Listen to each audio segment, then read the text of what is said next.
No niin, heissan hei. Ja tänään täällä on taas yksi. Tänään mä kerron teille, millä edes suorittaa hyvisäksi. Ja oikein, millä suorituksilla teen ympäriltä. Eli yksi täältä on tuosta Blender. Tällä on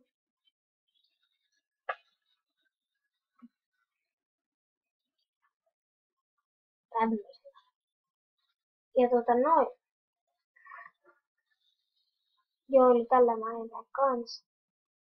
Eli siis, no, teen luultavasti. No, kai mä teen taas sinne näillä.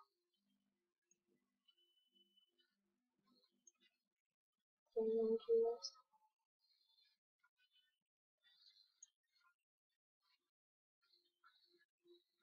Mutta joo, eli käydään. Ja sitten Pantsoidilla, mutta huom. Te näette tämän jälkeen, kun mä uppaan yhden intron, niin te näette sen jälkeen, että mä osaan tehdä Pantsoidilla ihan ok introa. Ja sitten yksi After Effects, joka ei ole vielä tällä koneella edes, mutta teen sillä kuitenkin. Ja siinä mä 4 videolla heti, kun saan uuden koneen, koska tää ei piti katsoa sitä. No, eipä mulla muuta. Hei.